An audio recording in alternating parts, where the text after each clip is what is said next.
अस्सलाम वालेकुम। अमूमन विंटर सीज़न में डेंटल इश्यूज़ काफ़ी ज़्यादा ट्रिगर हो जाते हैं। आज हम डिस्कस करेंगे कि इसके पीछे क्या रीज़न है। बेसिकली जैसे ही विंटर सीज़न स्टार्ट होता है तो हम लोगों में काफ़ी ज़्यादा रुझान बढ़ जाता है हॉट बेवरेजेस का। लोग चाय, कॉफ़ी, कहवा पीना बहुत ज़्यादा पसंद कर रहे होते हैं। इसके अलावा एकदम से सडन ट्रांज़िशन जो है वो हॉट से कोल्ड वेदर की हमारे डेंटल इश्यूज़ को मज़ीद हाईलाइट कर देती है। जैसे ही आपने अगर कोई हॉट बेवरेज ली है, हॉट आपने टी ली है, कॉफ़ी ली है और फिर आप एक्सपोज़ हुए हैं कोल्ड एयर से, तो आपके दांतों में पाए जाने वाले माइक्रो क्रैक्स या ऑलरेडी अगर कोई छोटी-मोटी कैविटीज़ हैं, तो वो उस कोल्ड एयर की वजह से ट्रिगर हो जाती हैं और पेशेंट्स काफ़ी पेन की कंप्लेन करते हैं।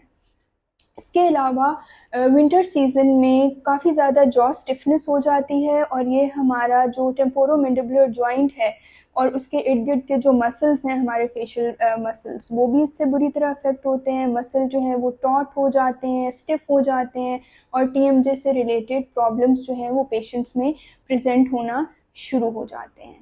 इसके अलावा जो कोल्ड सीज़न है, जो कोल्ड वेदर है, वो वैसे भी जो ब्लड सर्कुलेशन है उसको स्लो डाउन करता है। तो हमारे गम्स में जो वेसल्स हैं, जो हमारे ब्लड वेसल्स अल्लाह ताला ने दिए हुए हैं, वहाँ पर भी जो ब्लड की सर्कुलेशन है वो कम होती है। उस ब्लड सर्कुलेशन के कम होने की वजह से भी हमारे पास गम्स के इश्यूज़ जो हैं वो ट्रिगर होना शुरू हो जाते हैं, गम्स के अंदर इन्फेक्शन होना शुरू हो जाता है। सर्दियों में अमूमन लोग पानी बहुत कम इस्तेमाल कर रहे होते हैं, अवॉइड करते हैं ज़्यादा वाटर इनटेक को। तो जब आपका वाटर इनटेक कम होगा तो आपका जो मुंह में स्लाइवा है उसकी प्रोडक्शन कम होगी। जब स्लाइवा की प्रोडक्शन कम होगी तो ऑलरेडी अगर कोई छोटी छोटी कैविटीज़ प्रेजेंट है आपके मुंह में तो उनका भी ज़्यादा प्रोग्रेस होने का चांस हो जाता है।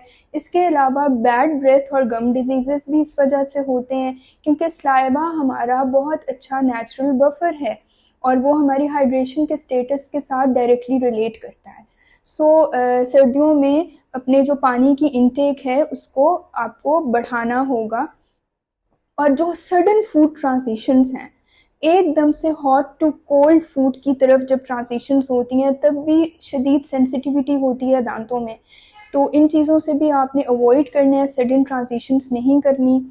एक और टिप जो कि अगर आपके ऑलरेडी सेंसिटिव टीथ हैं तो उनको कैसे आप अवॉइड कर सकते हैं कि एकदम अगर आप कोल्ड वेदर में एक्सपोज हो रहे हैं तो हमेशा अपने मुंह के इर्द गिर्द कोई स्कार्फ या मफलर वगैरह लेकर जाएं ताकि सडन ट्रांजिशन जो है वो कोल्ड एयर की तरफ जब आप एक्सपोज होंगे तो उसकी वजह से आपके दांतों में सेंसिटिविटी ना हो। हमेशा जैसे ही वेदर चेंज होता है, आप जो वेदर की और टेम्परेचर की ट्रांजिशंस हैं, उससे पहले अपना एक रूटीन डेंटल चेकअप लाजमी प्लान करें क्योंकि हमारे पास ये जो चेंजेस हैं हमारे क्लाइमेट की, ये हमारी बॉडी पे जब अफेक्ट करते हैं तो ऑब्वियसली हमारे जो ओरल कैविटी है, जो हमारे दांत और मसूड़े हैं, वो भी हमारी बॉडी का हिस्सा हैं, तो वो भी इन ट्रांजिशंस को रिएक्ट और रिस्पॉन्ड करते हैं अपने डिफरेंट वेज में। इस वजह से अगर आपके दांतों में एक छोटा माइक्रो क्रैक है जो इवन कभी नज़र भी नहीं आता ऐसे नेकेड आई से, तो वो भी कभी बहुत शदीद सेंसिटिविटी कॉज कर सकता है।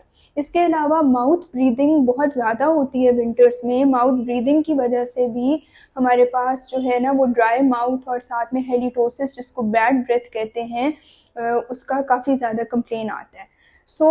अगर आप ऐसी कोई भी चीज़ नोटिस कर रहे हैं ड्यूरिंग द विंटर पीरियड तो अपने डेंटिस्ट को लाजमी जो है वो कांटेक्ट करें।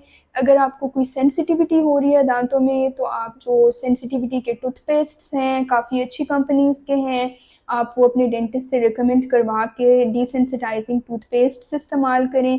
कैविटीज़ अगर बेशक छोटी हैं उनको भी ट्रीट कराएं, उनको फिल करवाएं।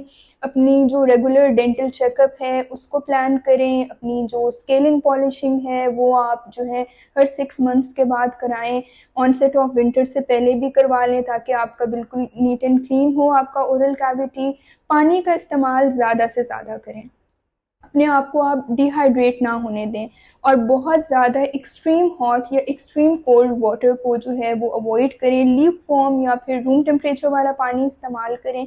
इसी तरह से बेवरेजेस की बात है कि बेतहाशा extreme hot beverages, hot coffee, hot T, hot green tea जो बहुत ज़्यादा एक्सट्रीम हॉट है उसका इस्तेमाल मत करें, और अपनी ओरल हेल्थ का अच्छे से ख्याल रखें।